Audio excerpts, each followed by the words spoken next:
بارش اللہ رب العزت کی قدرت کی نشانیوں میں سے عظیم نشانی ہے۔ اللہ رب العزت کی اس نشانی پر کبھی ہم غور و فکر نہیں کرتے، حالانکہ ہم پانی کے بغیر نہ زندہ رہ سکتے ہیں۔ انسانوں کی زندگی کے لیے پانی جتنا ضروری ہے اتنا ہی ضروری جانوروں کے لیے بھی ہے، یعنی ہر مخلوق کے لیے پانی بہت ضروری ہے، یہاں تک کہ پیڑ پودوں کی زندگی کے لیے بھی پانی بہت ضروری ہے۔ پیڑ پودوں کو بھی پانی نہ ملے تو وہ پیڑ پودے بھی مرجھا جاتے ہیں، کھیتیاں ختم ہو جاتی ہیں۔ تو آپ جانتے ہیں کہ پانی ہمارے لیے کتنا ضروری ہے، لیکن اللہ رب العزت کی اس نشانی پر ہم کبھی غور و فکر نہیں کرتے۔ اللہ رب العزت نے قرآن مجید میں مختلف مقامات پر بارش کا اور پانی کا تذکرہ کچھ اس انداز میں فرمایا ہے کہ اللہ رب العزت ارشاد فرماتا ہے کہ الم تر ان اللہ انزل من السماء ماء، کیا تم دیکھتے نہیں کہ اللہ نے آسمان سے پانی برسایا۔ اسی طرح سے سورہ واقعہ میں اللہ رب العزت نے ارشاد فرمایا افرأیتم الماء الذی تشربون اانتم انزلتموہ من المزن ام نحن المنزلون،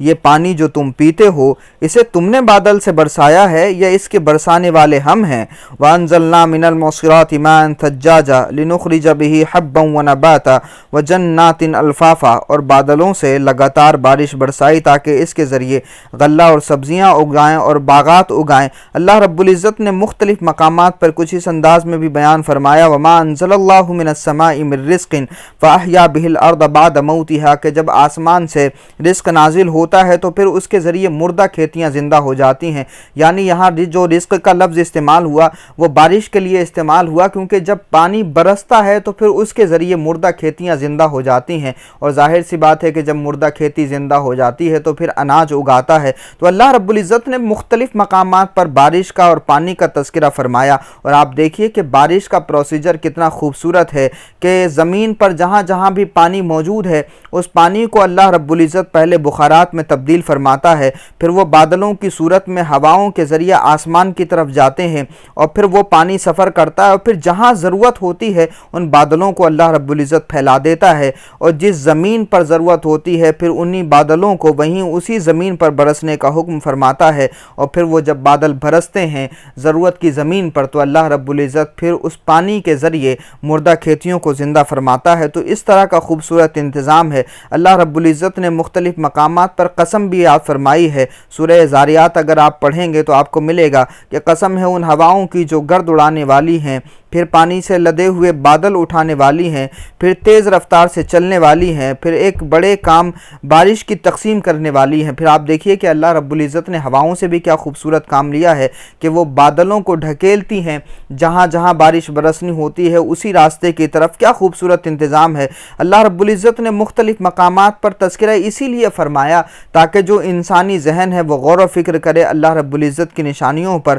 اور انسان جو بھٹکا ہوا ہے وہ خدا کے راستے کی طرف آ جائے۔ اللہ رب العزت نے ایک جگہ اس طرح سے بھی بیان فرمایا کہ بادلوں کی گرج اس کی حمد کے ساتھ ساتھ اس کی پاکی بیان کرتی ہے، اور فرشتے اس کی ہیبت سے لرزتے ہوئے اس کی تسبیح بیان کرتے ہیں۔ وہ کڑکتی ہوئی بجلیوں کو بھیجتا ہے اور بسا اوقات انہیں جس پر چاہتا ہے عین اس حالت میں گرا دیتا ہے، جیسا کہ ہم سنتے ہیں کہ کہیں کہیں بجلیاں بھی گر جاتی ہیں تو اللہ رب العزت کا غضب بھی ہوتا ہے، بجلی گرتی ہے پھر اس سے کہیں نہ کہیں تباہی بھی ہوتی ہے۔ اس لیے اللہ رب العزت کے غضب سے بھی ہمیں ڈرتے رہنا چاہیے، اللہ رب العزت کی حمد بھی بیان کرنا چاہیے۔ جبکہ لوگ اللہ کے بارے میں جھگڑ رہے ہیں، فی الواقع